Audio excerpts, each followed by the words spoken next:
hicieran una estampida masiva al transgénico, ¿no? Digamos que querían instaurar un cierto terror.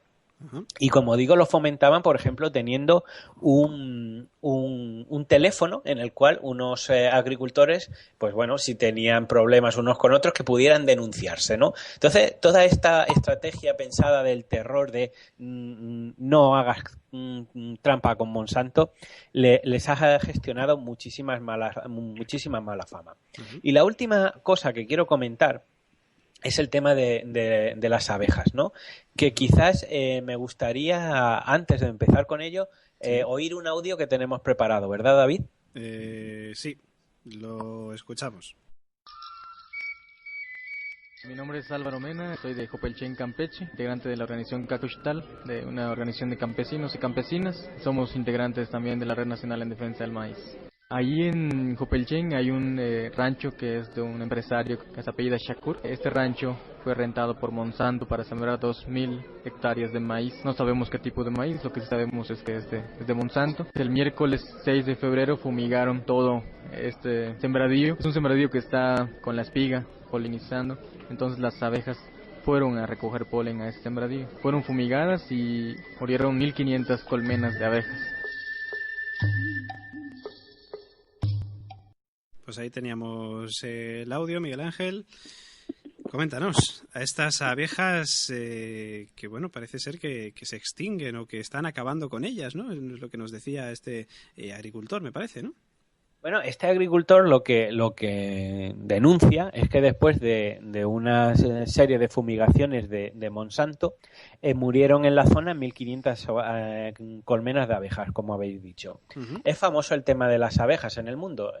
Se sabe que desde hace varios años las abejas iban muriendo, cada vez hay menos, y no hace falta recordar la importancia de las abejas. Son las que polinizan, las que fertilizan las flores y digamos son la base de la agricultura cada año. Si no hay polinización, no hay cosecha y digamos que toda la dependencia alimenticia del mundo está amenazada.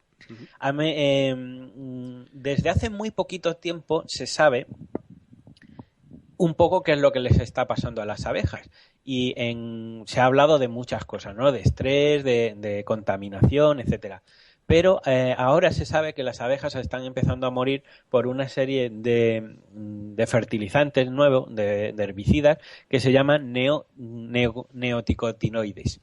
Y que tienen la particularidad, bueno, no sobra decir que cuando esto salió, bueno, no representan ningún problema, son seguros para el medio ambiente, etcétera. El problema es que, como digo, las abejas están muriendo. Hay países que ya han perdido el 30% de ellos, algunos países quizás más. Y en todo este problema gravísimo de la destrucción de las colmenas, ¿no? De la muerte de abejas, porque, como digo, nuestra soberanía alimentaria, pero el futuro de la humanidad depende en gran parte de las abejas, aquí entra en la conspiración o en escena una empresa que se llamaba Bilogic y que era una empresa encargada o con el objetivo de ayudar a las abejas a que no murieran, ¿no? Querían encontrar soluciones para salvar a las abejas. Pero imaginaros que Monsanto compra Bilogic en septiembre de 2011. Claro, aquí cuando pasó esto, pues todo el mundo pensó un poco que a ver cuál era la idea de Monsanto, ¿no? Y quizás Monsanto, lógicamente, al comprar una empresa así, trataba un poco de lavar su imagen, ¿no? Y por otro lado, bueno, pues si esto es un problema para la agricultura y Monsanto lo compra, posiblemente Monsanto resuelva el problema. El problema, y valga la redundancia, es que aproximadamente 2 años después, pues ya estamos en octubre de 2011, Monsanto no solamente después de haber comprado Biologic saca una cura para las abejas, sino que saca una cosa mucho más siniestro, que son las abejas robots de Monsanto. Esas abejas robots, y lo podéis buscar en Google y veréis fotitos, son una especie de pequeñas robots que están programadas para funcionar exactamente igual que una oveja. Su objetivo es polinizar las flores, pero hacerlo de una manera automatizada, de una manera robótica. Monsanto, cuando saca su prototipo de abeja robot, dice que en el futuro podrán usar complejos algoritmos para que puedan polinizar un campo entero, pues, dependiendo de la robótica que tengan.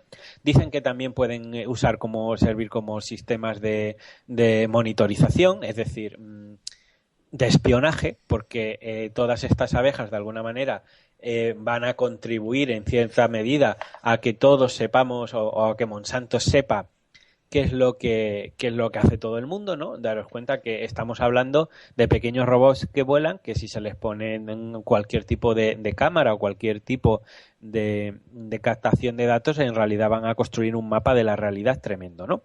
Entonces, claro, si nos quedamos con esta perspectiva de que Monsanto saca un robot artificial para suplir o para hacer algo que la naturaleza lleva haciendo toda la vida, a mí se me ocurren una serie de preguntas y pasamos a la tertulia. Uh-huh. Estas preguntas para mí son, pensad, si las abejas naturales son sustituidas por robots, el futuro de la humanidad queda en manos de una corporación, en este caso Monsanto, una corporación, como hemos visto, con malas prácticas. Uh-huh. Claro, si nosotros tenemos todo el tema de la polinización en manos de Monsanto, ¿qué pasa si tú no pagas porque Monsanto polinice tus campos? Evidentemente no hay cosecha, hambre, dependencia. ¿Cómo sería, por otro lado, la convivencia entre las abejas naturales y las abejas robot? ¿Polinizarían 2 veces? ¿Habría algún tipo de problema? ¿Podrían las abejas robots, en cierto modo, echar o expulsar a las otras de los campos? Uh-huh. Y luego resulta curioso una cosa, ¿no? Si yo, por ejemplo, en mi campo soy un agricultor, tengo una gran plantación y contrato a las abejas de Monsanto para que polinicen mis campos, en realidad Monsanto puede ver que las abejas naturales, las de toda la vida, en realidad son competencia directa de negocio para las abejas robots de Monsanto. Claro, siguiendo unas leyes más básicas del mercado, ¿no quisiera Monsanto eliminar a la competencia para quedarse con toda la cuota de mercado? Uh-huh. Y luego pregunto, aparte de otros posibles usos, como hemos visto, de la NSA, etcétera, de espionaje, que Monsanto podría tener miles de cámaras, digamos, volando por el mundo, ¿qué pasaría con aquella vegetación que, digamos, no tenga unos fines de agricultura? Por ejemplo, la vegetación silvestre o los bosques, que en grandes variedades también dependen de la polinización. Digamos que, por ejemplo, un parque natural, como puede haber muchos, tendría que contratar a Monsanto para que también se polinice el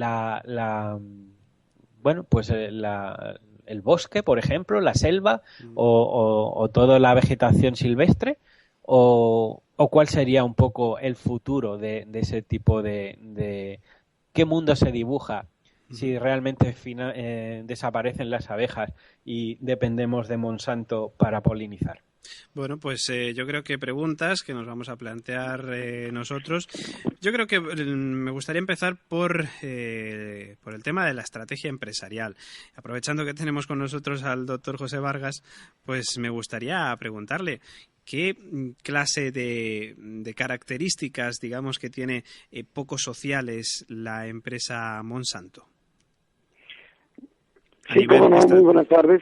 Bueno, quiero comentarles, buenas noches para ustedes allá en España. Sí. Quiero comentarles que nosotros hemos hecho algunas investigaciones al respecto y tenemos 2 trabajos. Uno de ellos es precisamente la estrategia que sigue esta empresa Monsanto.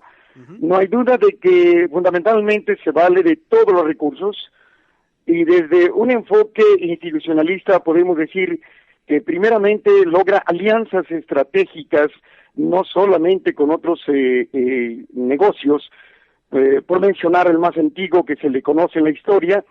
Sí, en sus inicios Monsanto realizó alianzas estratégicas con otro de los grupos más controversiales de la historia, Coca-Cola, por ejemplo, y quien se convirtió en uno de sus principales proveedores, principalmente de sacarina y otros edulcorantes.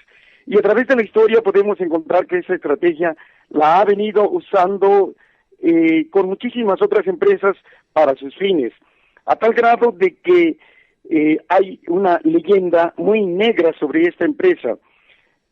Aquí mismo en México, esta empresa ha logrado a través de esta estrategia y también de estrategias de adquisiciones y de fusiones, pues prácticamente controlar el mercado de las semillas. Si bien México, aquí en el campo mexicano, el maíz es uno de los principales productos y México era no solamente autosuficiente, sino exportaba. Sin embargo, estamos hablando de las variedades criollas o de las variedades locales, con una riqueza increíble de este producto del maíz. Sin embargo, prácticamente con los transgénicos de la empresa Monsanto están siendo controlados todos los distribuidores mediante una estrategia de integración vertical, en donde los distribuidores hasta en las pequeñas localidades, el producto que fundamentalmente distribuyen son las semillas para el maíz de Monsanto, con todas las agravantes que ya mencionaron todos ustedes. Entonces, podemos decir que todos los recursos, nosotros hemos dicho, es un gran estratega, definitivamente, todos los recursos disponibles desde las instituciones, desde el sector público, desde los mismos negocios, firmas y desde las comunidades. El Monsanto está usando todas estas estrategias para llegar precisamente a controlar el campo. Hoy, por ejemplo, es triste reconocer que de toda la diversidad que tenía el maíz en México, cada vez las variedades son más reducidas y sobre todo las variedades están siendo controladas por Monsanto. Los funcionarios que anteriormente trabajaban en el gobierno federal o en los gobiernos estatales, durante los gobiernos anteriores, ahora los podemos encontrar que son funcionarios, y tenemos muchos casos de ellos, que son funcionarios de Monsanto.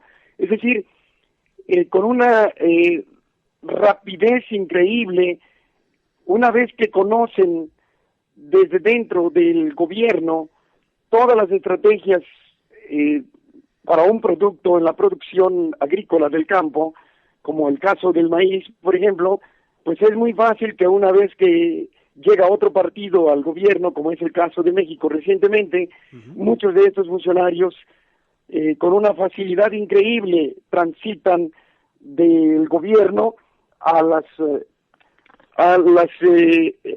negocios particulares. Tengo aquí en mi mano un extracto que hicimos de la página de internet de Monsanto, en donde se menciona lo siguiente, y lo leeré, simplemente para entender desde el punto de vista institucional cómo es que utilizan esta estrategia.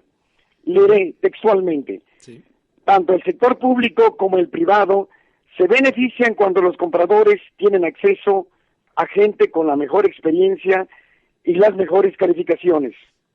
Es perfectamente entendible que alguien dentro del gobierno que haya concluido que la biotecnología es una tecnología positiva y benéfica pase a trabajar para una compañía de biotecnología, al igual que alguien que piense de manera diferente y encuentre empleo dentro de una organización que se oponga a la biotecnología agrícola. Fin de la cita. Como podemos ver, de alguna y otra forma, la empresa Monsanto justifica y trata de explicar todas sus estrategias, al menos las que hace explícitas. Sin embargo,